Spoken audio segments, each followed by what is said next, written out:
Garmadon issue 3 is finally here, bringing us some of the best content in Ninjago history. Hi there everyone, and welcome back to the Garmadon channel, where I talk about everything Ninjago and Monkey Kid. Today I am here to dive deep into this amazing chapter and give my full thoughts on the events that transpire within this chapter. So sit back, grab your popcorn, and let's dive deep into this amazing chapter. Real quickly, if you are new here, be sure to subscribe for more Ninjago content uploaded directly into your feed. And with that being said, let's get into this chapter. The chapter starts with the villagers singing in celebration of Garmadon's victory against Kuma last chapter, with Garmadon even celebrating himself, looking quite happy, having a nice feast with great songs to be sung about his glorious battle, until it suddenly comes to a halt when Min realizes the village is set ablaze. Now this was of course expected to happen, as last chapter the Red Hockey gang did pay the village a little visit, leaving us on a cliffhanger of its own, and we finally get it resolved in this chapter. Min rushes in to the village in search of her mom to make sure she's okay, with Garmadon following. Upon arriving in the town, we see Killua and Min's mom going at it in a little bit of a fight here, with Garmadon coming in just at the right time before she was about to get the smackdown. Surprisingly, Garmadon does remember the members of the Sons of Garmadon and is immediately disgusted by their betrayal, with Ultraviolet trying to explain that without a leader they were nothing, so they had to go find someone, as Garmadon kind of left them high and dry to join the ninja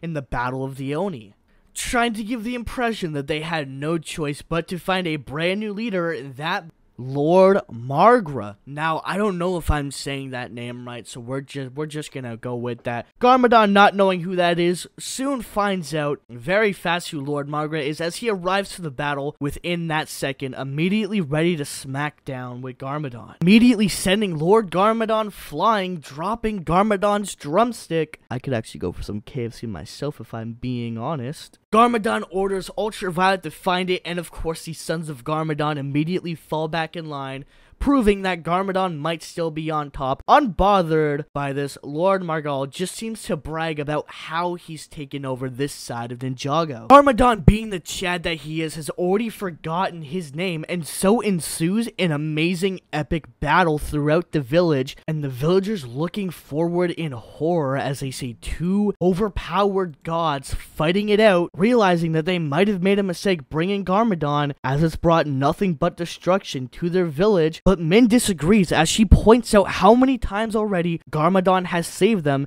and currently he's fighting to save the village. Sick of this, Garmadon powers up and shows Kurama who's the boss, but little does he know, his opponent has a power-up of himself, sending Garmadon flying even further than what he thought possible, leaving Min worried for Garmadon. Knowing that he's in danger, she wants to go back and save them, but their mom and the other villages insist that he's just a bad guy, but she refuses to agree with them, as Garmadon has saved them, and he might not be the best guy around, but somewhere in there Garmadon is a good guy, making the point that maybe he is a monster, but they would be no better if they just left him to die, with the chapter ending on a cliffhanger of Garmadon recognizing the voice of this new foe, saying that you should have been dead, leaving us on a huge cliffhanger and the chapter coming to a close. And I gotta say, I really enjoyed this chapter.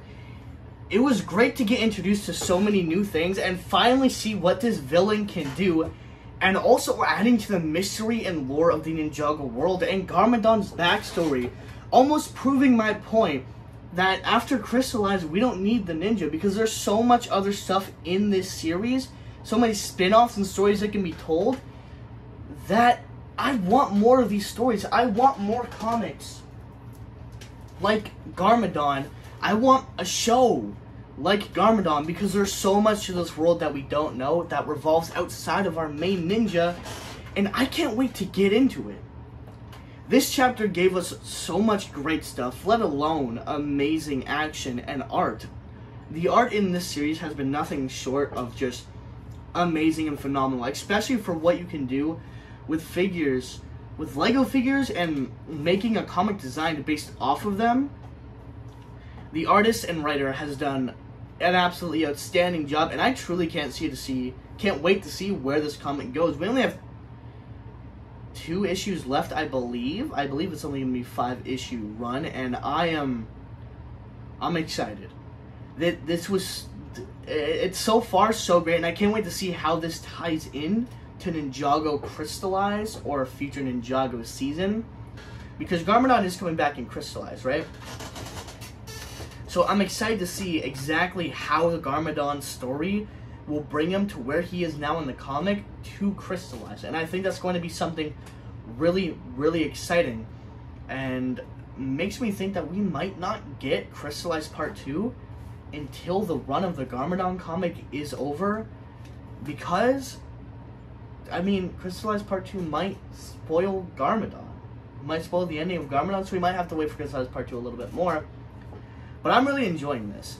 This is such a great and interesting series, showing us Garmadon, as Garmadon being one of the more interesting villains in Ninjago, and his backstory and his fight for good and evil always intriguing me.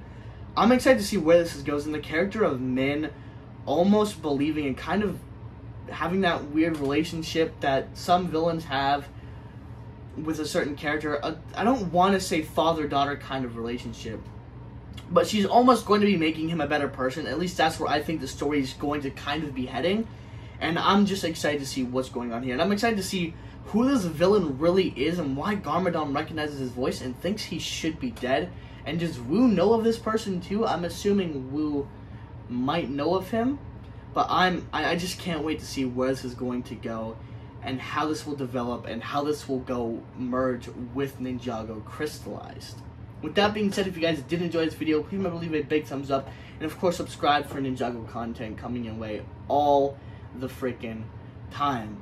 Thank you all so very much for watching. I hope you guys have an amazing rest of your day, and I will see you all in the next video.